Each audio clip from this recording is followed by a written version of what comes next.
bersama dengan Kak Rizky dari MAN 22 Jakarta selaku guru agama Islam.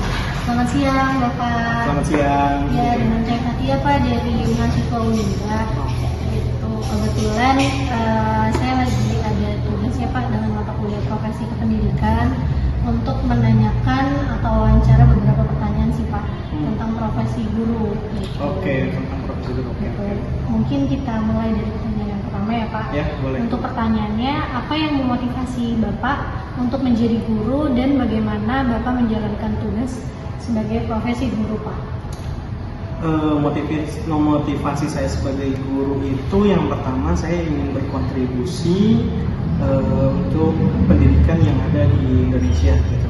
Karena saya yakin dan percaya profesi guru adalah bagian penting untuk terbentuknya karakter anak-anak di Indonesia. Karena dengan menjadi guru, saya akan menjalankan profesi saya itu satu dengan penuh tanggung jawab, penuh keikhlasan, dan berjuang bersama-sama untuk meningkatkan kesadaran diri untuk menjadi lebih baik. Karena ketika jadi guru bukan hanya murid yang belajar, tapi guru pun juga belajar dari murid, seperti itu. Oke, siap. Lanjut pertanyaan kedua ya Pak. Bagaimana Bapak menangani kesulitan belajar siswa dan memberikan bantuan yang tepat nih Pak untuk para siswa? Gitu. Sehemat saya jujur jadi guru ini baru 3 tahunan lah. Jadi untuk pertama saya identifikasi masalah siswa tersebut. Saya observasi dulu masalahnya. Kenapa murid ini susah untuk belajar? Kenapa murid ini susah untuk paham dengan apa yang saya jelaskan? Saya bakal identifikasi, observasi dengan cara pendekatan. Caranya dengan apa? Satu, dengan komunikasi secara individual dengan murid tersebut. Yang kedua, komunikasi dengan orang tua murid tersebut. Ketika saya sudah tahu masalah-masalah yang dihadapi oleh murid tersebut, saya akan memberikan metode pembelajaran khusus sehingga dia itu bisa melanjutkan pembelajarannya dengan aman, dengan bisa menyerap apa yang saya sudah jelaskan. Dan saya juga seringkali membuat suasana kelas itu menenangkan agar mereka siap dan tidak malu untuk bertanya seperti itu. Oke, karena dari pribadi siswa itu kan beda-beda ya Pak. Betul. Karakter siswa itu beda-beda. Betul, karakter siswa beda-beda, segala macam lah kayaknya. Benar-benar. Oke, lanjut ya Pak. Selanjutnya nih Pak, apa strategi Bapak untuk meningkatkan motivasi dan keterlibatan siswa dalam proses pembelajaran nih Pak? Gitu. Strategi saya untuk melibatkan siswa itu, saya sih biasanya membuat pembelajaran itu secara aktif. Maksudnya apa?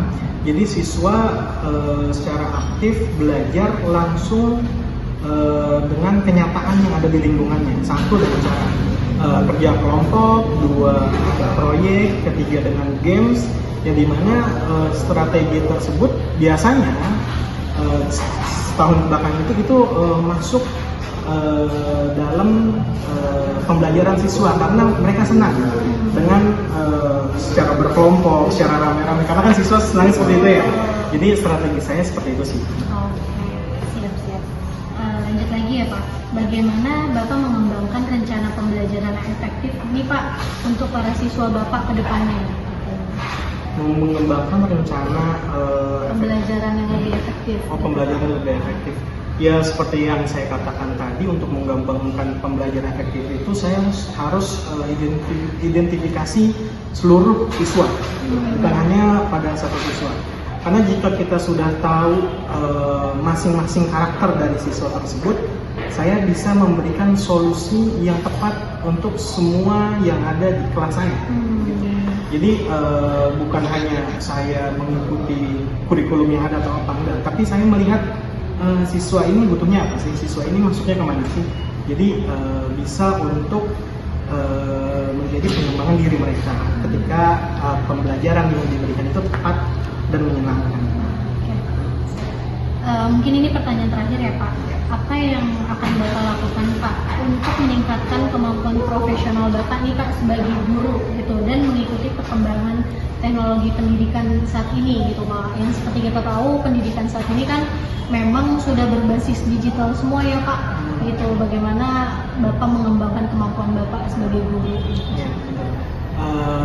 Seperti yang saya sebutkan juga sebelumnya bahwa yang belajar ini bukan hanya siswanya, tapi guru pun belajar, entah itu teknologi, entah itu tentang karakter, entah itu tentang individual siswa. Saya akan belajar. Gimana cara saya belajar?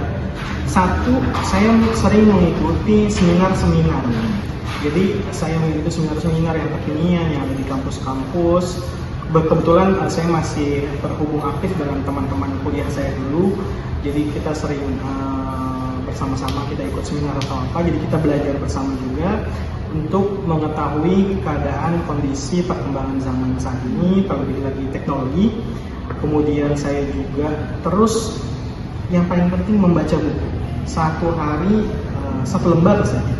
Itu meningkatkan kosakata kita ketika kita ada di depan khalayak atau ketika kita sedang diberikan pertanyaan oleh seseorang. Itu memberikan ilmu dan pengetahuan. Jadi satu hari satu lembar, seminggu itu ada seminar. Dua itu menurut saya hal yang paling efektif untuk mengembangkan diri saya. Siap. Terima kasih banyak ya Pak atas jawabannya gitu, mungkin menjadi motivasi saya juga Pak untuk nanti setelah lulus mungkin karena kan lulus itu nanti saya akan bergelar pendidikan juga gitu. Oh, jadi SPD? Betul, jadi SPD mungkin nanti banyak belajar lah Pak. Terima kasih ya Pak atas ya, waktunya. sama-sama.